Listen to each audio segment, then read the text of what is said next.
건축법의 28번째 용어는 가설건축물의 축조 신고 부분을 정리할 테니까 자, 혼자 여러분들이 한번 공부 한번 해보세요.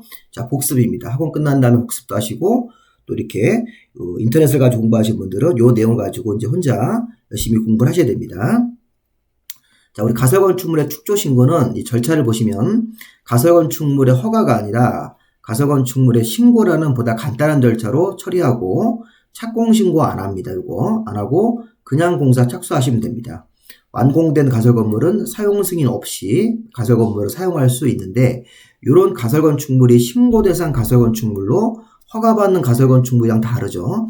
허가받는 가설건물은 도시계획시설 예정지에서 짓는 가설건물이고 그 밖에 나머지 가설건축물들은 다 신고 대상입니다. 여기 보시면 재복구, 흥행, 전람, 공사용으로 쓴 가설건물, 재복구용 가설건물, 흥행, 지역 축제 같은 거 할 때 천막 세우는 가설건물, 전람, 견본주택용 가설건물 등 여러가지 법정된 가설건물이, 자, 이게 기출문제입니다. 법정된 가설건축물 제가 설명을 드릴 겁니다. 요런 조건에 맞는 가설건물들은 가설건축물을 짓기 전에 축조신고라는 걸 해야 됩니다. 20조 3항에 따라서. 우리가 이제 공부하실 때 도시계획시설 예정지에서 짓는 가설건물은 허가, 재복구, 흥행, 전람, 공사용 가설건축물들은 신고, 가설건축물 축조신고. 자, 가설건축물 축조신고하고 지을 때도 3년 정도 이내로 존치기간을 정합니다. 자, 기간을 연장할 수도 있습니다. 우리 허가대상처럼 연장할 수 있는데 3년 범위 안에서 조례가 정하는 횟수만큼 연장할 수 있다. 이렇게 되어 있습니다. 단 공사용 가설건축물 같은 경우는 공사 완료일 기간까지만 연장이 가능하다. 가설건축물 처음에 3년 정도 이내로 쓰고 연장을 할 때는 3년 정도 이내에서 정하는 횟수가 있습니다. 조례로 정하는 횟수를 연장해서 쓸 수 있다. 3년 정도 내에서 정하는 범위 안에서. 그리고 가설건축물 신고하고 짓는 가설건축물에 연장을 할 때는 기간 만료 7일 전까지 연장 신고를 해야 되겠죠.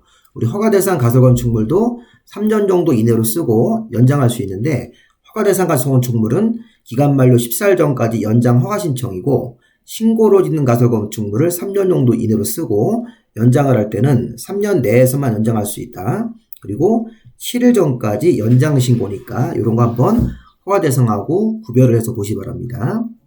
자, 연장을 할 때 7일 전까지 연장 신고, 가설건축물 허가받고 지었을 때는 14일 전까지 연장 허가 신청입니다. 자, 그리고 이게 중요한 겁니다. 28회 시험 문제인데, 자, 우리 축조신고 가설건축물은 재복구용, 공사용, 흥행, 전람 등 여러 가지가 있는데, 공사용 가설건축물, 전시용, 이게 견본주택이 전람용입니다. 그럼 여기 이런 거 가설건축물들이 쭉 나오는데, 여기 사이즈가 있는 것들이 있습니다. 이게 이제 가설건축물 중에서 조금 어려운 건데, 조립식 경비용 가설건축물은 연면적 10제곱미터 이하, 요거를 20제곱미터라고 시험 문제에서 바꿨습니다. 28회 때. 자, 컨테이너 임시사무실, 임시창고는 사이즈가 없고, 자, 농업용 온실도 사이즈가 없는데, 자, 요거 5번, 6번 잘 보십시오. 주거나 상업, 공업 지역에서 짓는 농업용 비닐하우스 같은 경우는 100제곱미터 이상일 때만 신고 대상이 된다. 자, 요건 이상이 맞습니다. 이상. 자, 기본적으로 이게 농업용, 어업용 같은 것들을 시골에서 지을 때는 사이즈가 없는데, 주거나 상업, 공업 지역 같이 도시 지역에서 농업용 비닐하우스를 지을 때는 100제곱미터 이상만 신고 대상이 된다. 이렇게. 이런 지역이 아닐 때는 신고 대상할 때 온실 같은 거 만들 때 사이즈가 없습니다.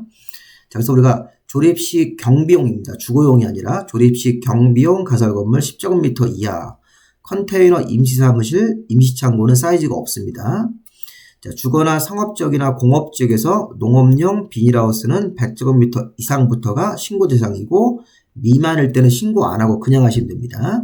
자, 고정식 온실 같은 경우도 농업용 고정식 온실도 사이즈가 없습니다. 야외 흡연실 50제곱미터 이하까지만, 요것만 이상이고 나머지는 다 이하로 되어 있으니까. 자, 문제 한번 보겠습니다.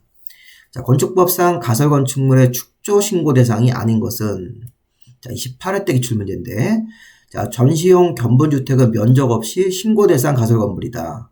자, 도시지역 중 주거지역일 때는 농업용 비닐하우스가 100제곱미터 이상부터가 신고 대상이죠.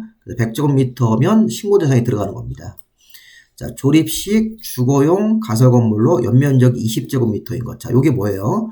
조립식 경비용 가설 건물로 10제곱미터 이내까지만, 자, 20이니까 이 경비용으로 바꿔야 되고, 요거를 10제곱미터 이하로 바꿔야 되기 때문에 이 3번이 답이 되는 겁니다. 이거 어렵죠? 자, 야외업의 현실은 50제곱미터 이하까지는 신고 대상, 그리고 컨테이너 임시 사무실도 사이즈 없이 건축 신고 대상의 가설 건축물이 됩니다. 자, 이 부분은 조금 어려운 세부적 사항이니까 한번 문제랑 맞춰보시고, 내용과 맞춰보시기 바랍니다.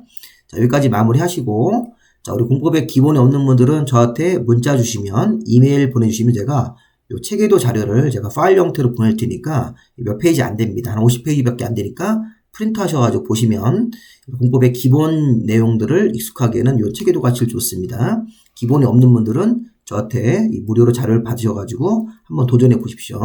자, 여기까지 마무리하겠습니다. 수고하셨습니다.